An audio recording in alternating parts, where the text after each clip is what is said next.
¿Qué tal, hermanos? Buenos días. Hoy ya sábado 22 de enero de este año 2022. Iniciamos este día hoy el ciclo de enseñanzas correspondiente a todo este año 2022. Un año que nos lleva algunas reflexiones, un año desafiante de parte de Dios, cambios. Vamos a iniciar cambios inclusive de sede en los próximos días. Un año en donde Dios nos plantea muchas cosas que ya nos había dejado claro el finales del año pasado. Retomar y aprender el propósito de la familia va a ser fundamental durante todo este 2022. Vamos a tener que reafirmar muchas cosas, vamos a crear otros ministerios. Y uno de los cuales nos tenemos que reafirmar mucho en este año 2022 y trabajar mucho es también la parte de la enseñanza, de la doctrina, de la enseñanza bíblica. Aquí estaremos trabajando arduamente y hoy es el inicio de todo esto. Hoy, este sábado 22 de enero, donde se abre también el tiempo para el Instituto Bíblico. Se pueden inscribir al Instituto Bíblico a distancia. Y vamos a continuar con ese camino de enseñanzas constantes, cada semana, en la medida que Dios nos lo vaya permitiendo. Lo único que llegaremos a suspender los días sábados es cuando hay eventos, cuando tengamos alguna otra enseñanza que tengamos que compartir. Ahí, pues como ya ha sido habitual, suspenderemos. Hoy, este año, voy a iniciar una nueva serie de estudios que la he denominado La Doctrina de Dios. Una palabra fundamental, ¿no? Y ha sido una parte muy esencial de la iglesia todo el tiempo. Pero desafortunadamente muy mal entendida, ¿no? Lo que es la doctrina. Esa palabra o ese celo que se tiene hoy en día de la sana doctrina, ¿no? Y surgiría la pregunta, ¿qué es la sana doctrina? Eso surgiría la pregunta, ¿no?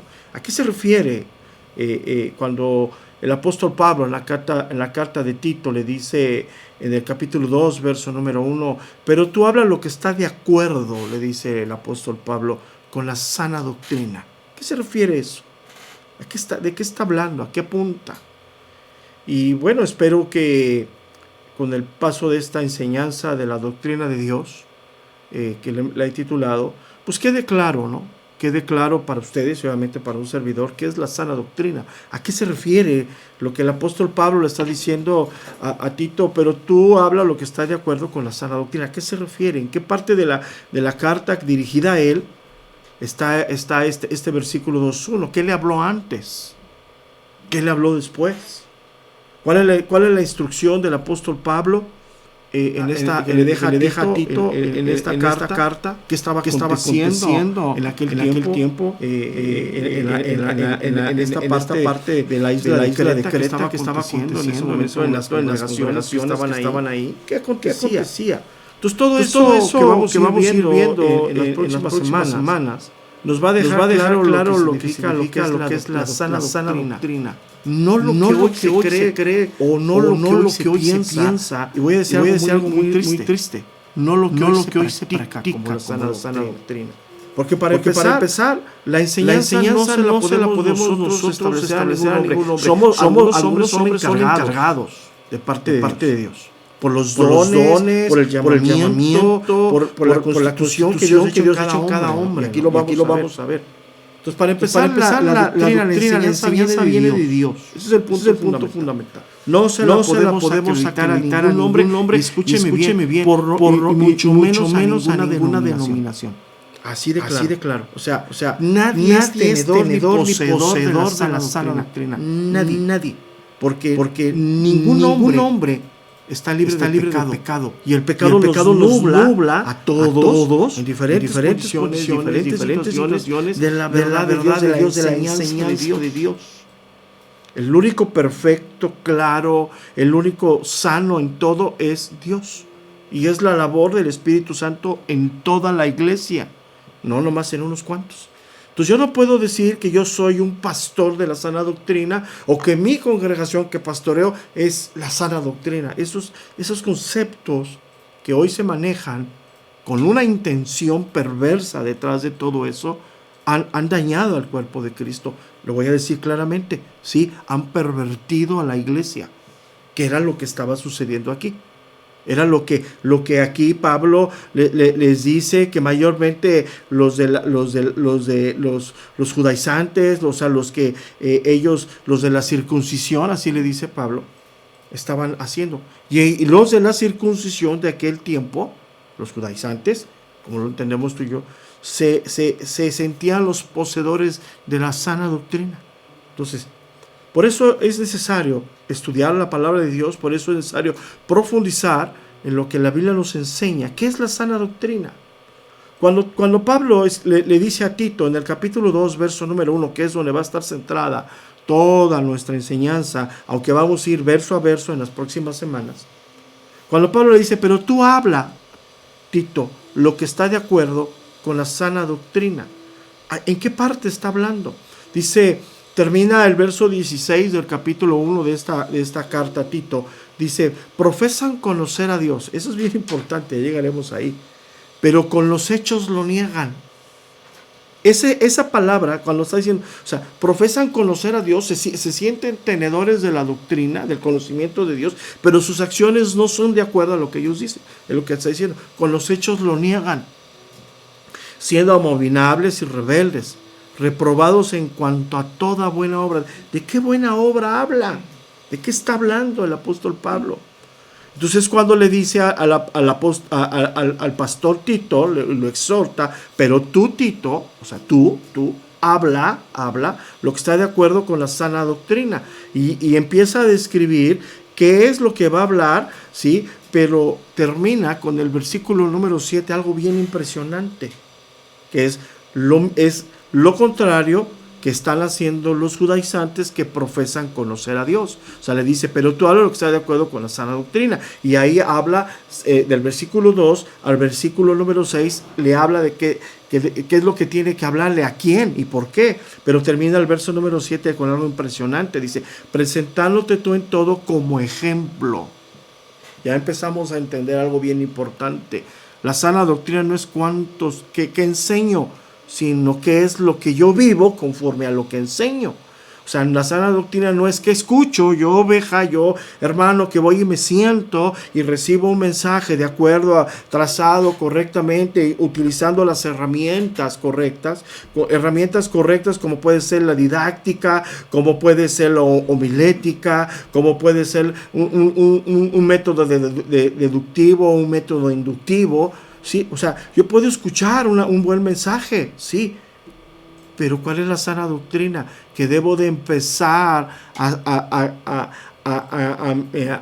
mi manera de vida, mi manera de proceder, a moldarlo al mensaje que estoy oyendo. Y para eso, algo que se ha olvidado mucho hoy en el contexto de la fe, de la enseñanza, de la vida de la iglesia, para eso entra lo que está aquí en mi mente. Sí, es importante que esto esté en mi corazón, pero la mente y el corazón bíblicamente son cosas que van ligadas, que no se pueden separar. O sea, la palabra de Dios nos la dejó Dios sembrada en lo más profundo de nosotros, que es el corazón. Pero por eso exhortaciones enormes en la Biblia de parte de los apóstoles a renovar nuestra mente, a no conformarnos a lo que anteriormente vivíamos conforme a lo que creíamos, sino que hoy debemos empezar a conformarnos a la vida que tenemos conforme a lo que hoy creemos, con lo que hoy revela el Espíritu de Dios. Entonces Pablo le dice, pero tú hablas lo que está de acuerdo con la sana doctrina. ¿Qué es eso? No, podemos extraer algunas palabras importantes de qué está hablando. Hoy solamente vamos a ver como esta introducción, ¿no?, de lo que vamos a ver posteriormente, obviamente verso a verso. Iremos uno a uno, como lo hemos hecho normalmente, para extraer todas esas verdades que están ahí. Pero retomando el verso 2.1, hay varias palabras, sobre todo la palabra sana y la palabra doctrina. La palabra sana del griego significa tener buena salud, estar bien. Pero figurativamente ser incorrupto, fiel en doctrina, bueno en salud, sano. O sea, ¿sano de qué? Ese es el punto. Y la palabra doctrina es la palabra didascalia, que significa instrucción, que significa enseñanza, doctrina. O sea, habla de información, pero la palabra importante didascalia La traducción, la definición más importante es instrucción. Una instrucción se tiene que entender para poderse ejecutar. O sea, si yo voy a abrir algo, tengo que leer el manual, que es la instrucción de cómo voy a armar esto y cómo la voy a usar. Y eso va directamente a la mente, al concepto de la mente. Esa palabra didascalia se separa de otra, que es la palabra didascalos, que habla de instructor, habla de doctor, maestro, inclusive habla de padre de familia. Entonces, le dice Pablo a Timoteo en el capítulo 1, verso número 5. Vamos a entender esto. Por esta causa te dejé en Creta para que corrigieses lo deficiente y establecieses ancianos en cada ciudad, así como yo te mandé. O sea, Dios determina que capacita, Él determina capacitar, llamar, instruir a hombres para que enseñen a otros. Es lo que significa. Entonces, ¿qué hace Dios? Dios, a través de ministerios establecidos por Dios, da la enseñanza a la iglesia. Él se conoce como doctrina. Y la persona que enseña, según lo que le dice Pablo a Timoteo en el capítulo 2, verso número 7, presentándote tú en todo como ejemplo de buenas obras. El maestro, el instructor, debe de ser ejemplo de lo que está enseñando. Entonces, la palabra doctrina, ¿sí?, que se conoce como enseñar, instruir o educar, con ejemplo, podemos definirla de la siguiente manera: exposición sistemática y lógica de las verdades sacadas de la Biblia, procurando el perfeccionamiento espiritual del creyente. Vuelvo a repetirlo: exposición sistemática y lógica, que viene de la mente, de pensar, de razonar, de entender, para poder ejecutar, de las verdades sacadas de la Biblia, procurando el perfeccionamiento, el completamiento, la reparación espiritual del creyente. Y para esto, pues tenemos que utilizar herramientas como la didáctica.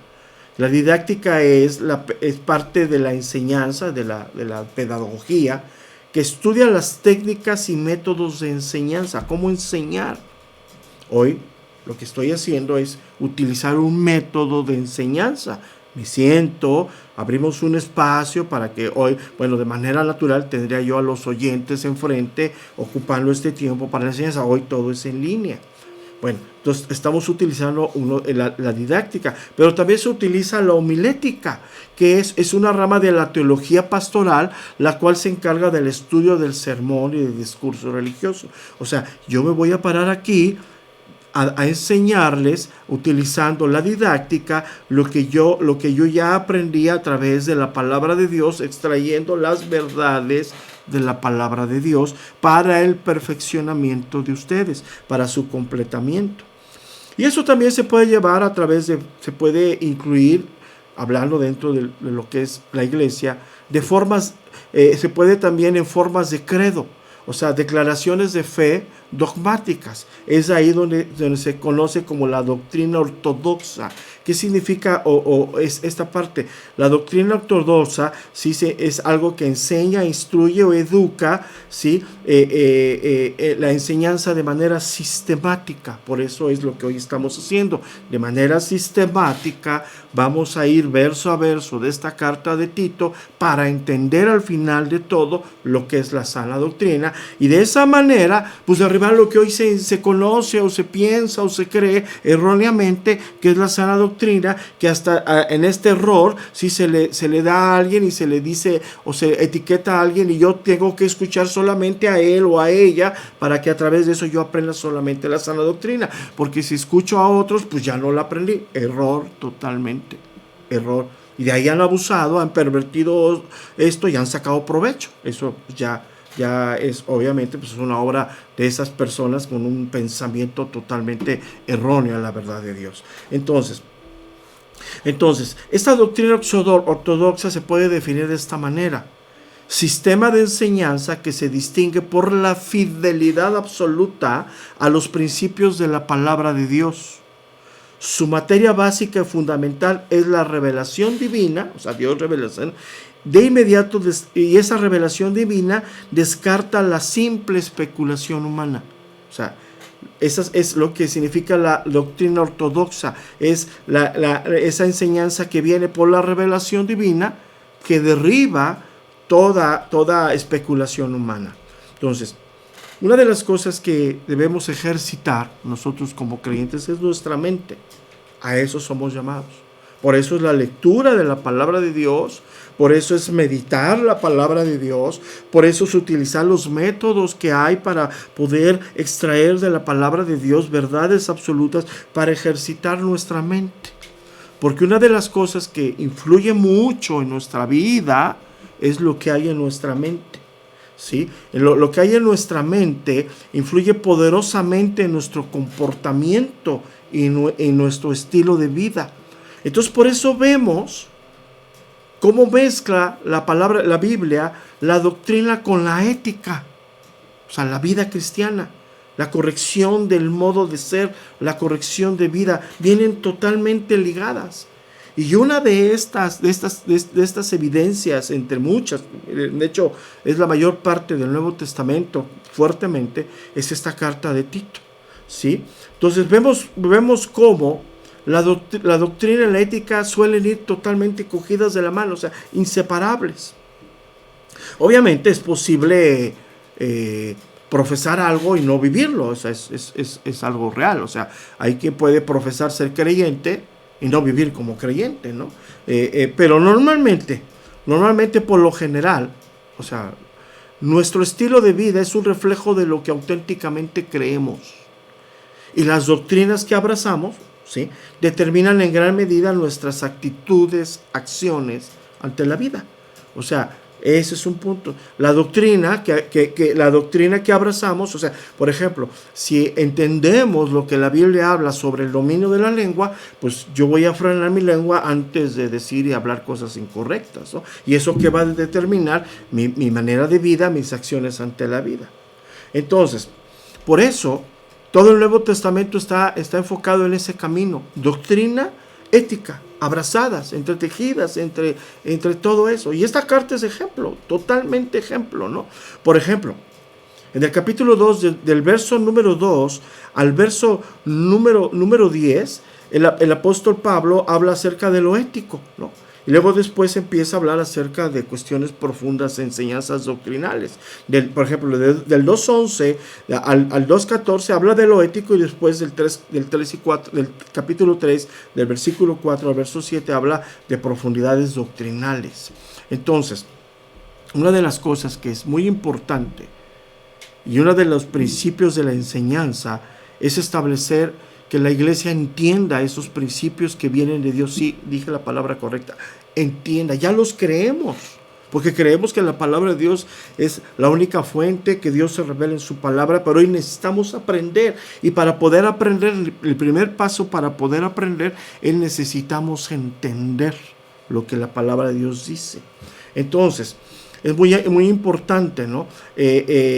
Para poder corregir nuestra vida, tenemos que aprender lo que la palabra de Dios habla, y para eso es el principio de la enseñanza que Dios utiliza en esa revelación que da el Espíritu de Dios. Entonces podemos decir que una adecuada comprensión de los propósitos de Dios revelados en el Evangelio es el fundamento para una vida normalmente sana. Lo voy a repetir una vez más. Una adecuada comprensión de los propósitos de Dios revelados en el Evangelio es el fundamento para una vida normalmente sana. O sea, tú y yo, hermano o hermana, no tenemos problema de creer que la palabra de Dios es la fuente de nosotros, que es la fuente de vida, que es la revelación de Dios. El problema que tú y yo tenemos es que no hemos aprendido a comprender plenamente lo que la palabra de Dios dice, y esa falta de comprensión impacta nuestra manera de vida. Entonces, por eso tenemos que empezar a comprender lo que la palabra de Dios se revela, lo que Dios se revela a sí mismo, y esa es la palabra, esa es la parte doctrinal. Hoy tenemos que aprender a implementar la parte ética de la palabra de Dios. Entonces, ¿qué sucede aquí? En el capítulo 1 de esta carta, el apóstol Pablo, ¿sí?, denuncia a través de lo que le escribe a Tito, el daño que están haciendo estos maestros judaizantes, ¿no?, que han desviado la atención de las personas hacia asuntos necios, que no contribuyen para nada a la verdadera edificación moral y espiritual de la iglesia. Entonces, él para combatir, es lo que va a hacer esta situación tan grave, él abre una parte en dos flancos impresionantes, o sea, dos maneras, ¿sí? Por un lado, ¿sí?, a reprender a los creyentes que se dejan influenciar por esas enseñanzas, versículo 13 y 14 de este capítulo número 1. Y por otro lado, ¿sí?, a taparles la boca a los falsos maestros, versículo número 10 y 11 de este mismo capítulo. Entonces, para esto el apóstol Pablo ha establecido, dice el verso número 5 de este mismo capítulo, para llevar a cabo esa estrategia. Por un lado, reprender a los que se han dejado influir, y por otro lado, taparle la boca a los falsos maestros, dice el verso número 5. Por esta causa te dejé en Creta, Tito, para que corrigieses lo deficiente y establecieses ancianos en cada ciudad, así como yo te mandé. Dice el verso, dice el verso número 9, retenedor de la palabra fiel tal como ha sido enseñada, para que también pueda exhortar con sana enseñanza y convencer a los que contradicen, porque hay muchos contumaces, habladores, y empieza a hablar de todo eso. Entonces, ¿qué es lo que hace el apóstol Pablo? Le dice, vamos a hacer esta manera, Tito. Número 1, vamos a reprender a los que se han dejado influenciar por esas enseñanzas y taparle la boca a esos hombres con esas enseñanzas enfermizas. ¿Con qué? Con la sana doctrina. Dice el versículo 1, capítulo 1, verso número 9, dice, retenedor de la palabra fiel tal como ha sido enseñada. O sea, esa enseñanza debe estar firme, ¿sí? Cuando dice ha sido enseñada, habla de la revelación divina que viene de parte de Dios. Entonces, ¿qué es lo que tenemos que mencionar? Para poder llevar a cabo esa enseñanza de la sana doctrina, pues hay que utilizar las herramientas, hay que utilizar lo que Dios ha constituido, ya hay que utilizar el plan de Dios, y el plan de Dios es establecer ancianos. Entonces, así sigue avanzando el apóstol Pablo en esa instrucción a Tito, y ya en el capítulo 2 es cuando le dice esta parte que es el centro de lo que hemos estado hablando. Dice 2.1, pero tú habla lo que está de acuerdo con la sana doctrina. Y ahí se va el apóstol Pablo a 5 grupos dentro de la iglesia. A cada grupo les determina sus deberes morales. Eso es bien importante. A cada grupo que conforma la iglesia, ¿sí?, que le dice el apóstol Pablo, los determina esos 5 grupos, ¿sí?, les da los deberes morales, cómo deben de comportarse. Y es algo bien importante esto, o sea, es aquí donde se enlaza todo, la exposición sana de la palabra de Dios con el comportamiento moral de las personas que conforman la iglesia, el comportamiento de ellos. Y es ahí donde tenemos que llegar a un punto bien importante. Entonces, ¿qué es el punto bien importante? Hablarle a la iglesia no solamente lo que viene de la revelación doctrinal de Dios, punto número 1, es fundamental. Punto número 2, del comportamiento que debe de tener la iglesia según el grupo social en el que corresponde. ¿Sí? No es lo mismo una mujer soltera que una mujer casada.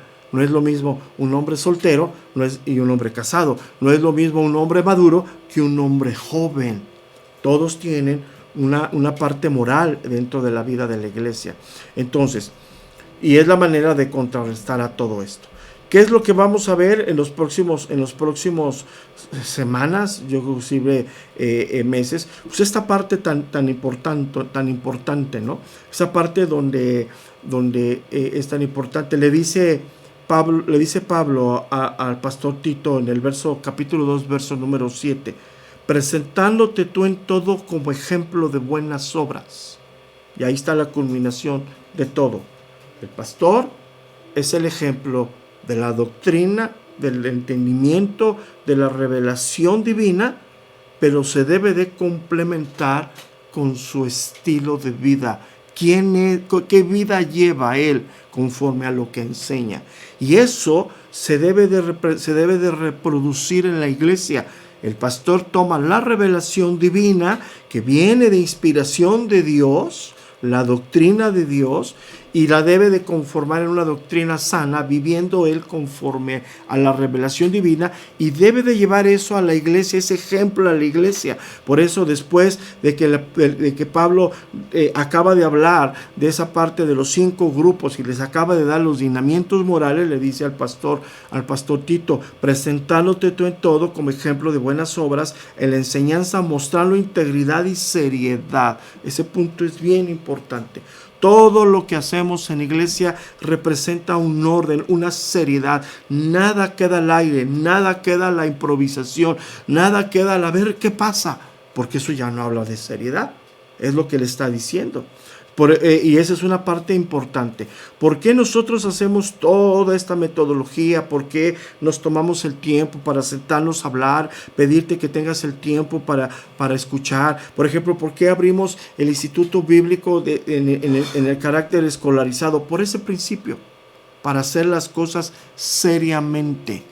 Eso es lo que vamos a trabajar, eso es lo que vamos a reafirmar este año. Todo lo que hagamos lo vamos a hacer con prudencia, con sensatez. Aquí le dice con integridad, o sea, la prudencia, la sensatez vienen tomadas de la mano de la integridad, de lo que somos, practicamos para que las cosas sean serias. Entonces, todo lo que hagamos en estos próximos meses, ¿sí? En esa seriedad, dice el capítulo 2, verso número 10, no defraudando. Y no solamente se defrauda económicamente, se defrauda en muchos aspectos. Y uno de los aspectos para defraudar o hacer las cosas mal es no viviendo conforme a lo que hacemos. No defraudando, sino mostrándose fieles en todo, para que en todo adornen la doctrina de Dios nuestro Salvador. Sabes que una de las cosas que se debe de ver impactado en el mundo es la iglesia por lo que conoce de Dios, y aquí voy a terminar, por lo que vive de Dios. No solamente cuánto conozco, o sea, no solamente a dónde me congrego, a quién escucho, ¿qué vives? ¿Qué vives de eso? ¿Adorna tu vida a Dios? O sea, hoy la única manera que el mundo conozca de Dios es a través de nuestra vida. Le podemos hablar de Dios, podemos hablar de la creación. Mira, eso es lo que la mayor parte de las filosofías enseñan. Pero cuando llegamos a la parte ética, a la parte moral, solamente caen en el cristianismo aquellos que han sido nuevas criaturas, regenerados, reformados. Y es algo que el apóstol Pablo en este capítulo 2 y 3 nos los va a dejar clarísimo. Porque empieza el capítulo número 3 con lo moral y llega a otra parte cuando llega a lo doctrinal. Dice el verso número 4 del capítulo 3, pero cuando se manifestó la bondad de Dios nuestro Salvador, dice, y su amor para con los hombres, nos salvó no por obras de justicia que nosotros hubiéramos hecho, sino por su misericordia, por el lavamiento de la regeneración y por la renovación del Espíritu de Dios. Entonces, todo mundo quiere de Dios, pero no todos quieren vivir conforme a Dios. Y los únicos capacitados para vivir bajo los mandamientos y estatutos y normas, la parte moral de Dios, son los creyentes, las nuevas criaturas, la iglesia. No importa en qué denominación, no importa dónde te congregues, no importa quién escuches. Si eres la iglesia, regenerado, lavado por la obra del Espíritu Santo, está siendo capacitado por Dios para vivir bajo los principios morales. Y no solamente eso, sino tu mente se ha abierto a los principios doctrinales de la palabra de Dios. Entonces, ¿qué es la sana doctrina entonces? ¿No? Ahí lo dejamos. Voy y me siento y escucho y salgo y sigo viviendo igual. ¿Será eso sana doctrina? ¿O desde el púlpito yo me paro a hablar cosas que yo no vivo y que me he hecho un maestro en aparentar lo que no soy? Está muy fuerte esto, ¿eh? Porque bíblicamente, si aplicamos esto realmente, muchos quedaríamos descalificados o calificados para el ministerio. Y aquí es muy claro, ¿eh? Una de las cosas que evidencia un buen ministro, un buen anciano, un buen obispo, se llama la familia. Y ahí lo vamos a dejar, porque y te fijas, se enlaza con lo que hoy estamos trabajando, la familia. La familia.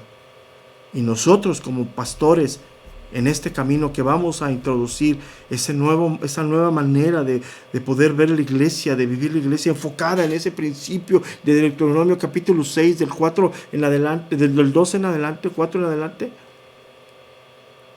se tiene que ver reflejado en nuestras propias familias. Porque si no,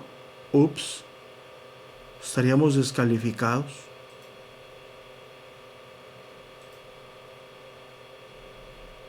Te lo voy a leer. Marido de una sola mujer y que tenga hijos creyentes que no estén acusados de disolución ni de rebeldía. Porque es necesario que el obispo sea irreprensible como administrador de Dios. ¿Qué es la sana doctrina? Pues estaremos en las próximas semanas en la gracia de Dios, entendiendo, aplicándolo a nuestra vida y transformando nuestra vida a lo que la enseñanza de Dios viene en esa revelación. Porque Dios se revela a los hombres.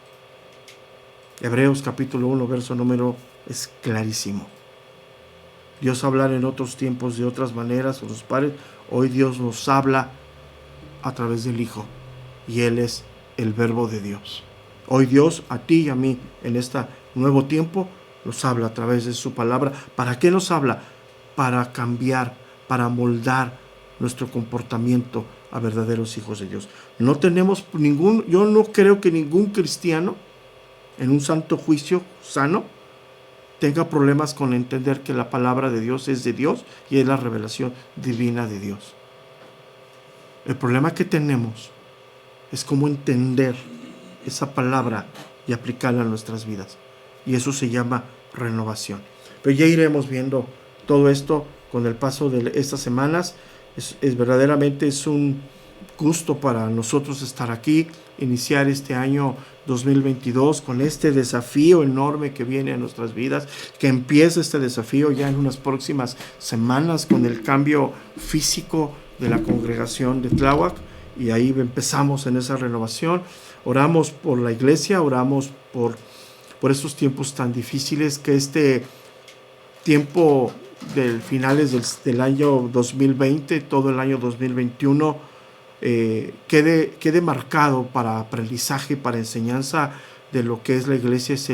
Para mi punto de vista, y eso es algo personal, en estos 12 años que llevo como ministro, como pastor al frente no de una, sino de varias congregaciones, me atrevo a decirlo, que este tiempo desde el 2020 y 2021 ha sido, en lo que a mí me ha tocado vivir, el peor tiempo de la iglesia. El peor. Es muy lamentable. Todavía hoy, con el inicio del 2021, igual. Seguimos con la misma tendencia. Es lamentable, es triste, pero yo sé que Dios está tratando, está hablando, y yo sé que la Biblia siempre habla de remanentes. Yo sé de muchas cosas, y también habla de que pues tiene que ver este tipo de persecuciones, este tipo de aflicciones que Dios permite para que la iglesia se establezca y se fundamente en Él, no en otras cosas, en Él. Y ha sido un tiempo muy lamentable, desafortunadamente.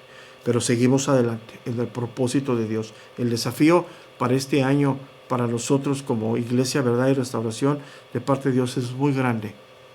Afirmarnos en muchas áreas que hemos dejado al olvido y que no hemos tenido la prudencia de hacerlo correctamente. Pero sin embargo, lo retomaremos. Me despido por el día de hoy. Dios les bendiga y recuerden que a pesar de la pandemia, a pesar de todo, seguimos trabajando. Las congregaciones siguen abiertas y aunque ustedes no lo crean, con todos los protocolos de implementación para evitar contagiarnos entre nosotros dentro de los inmuebles de las congregaciones. Ya cada quien toma su decisión. Dios les bendiga, hermanos. Nos estamos viendo el día de mañana, primeramente Dios, en nuestras reuniones generales y en nuestra transmisión, como ya es habitual, 11:30 de la mañana a través de las redes sociales. Dios les bendiga, hermanos, y buenos días.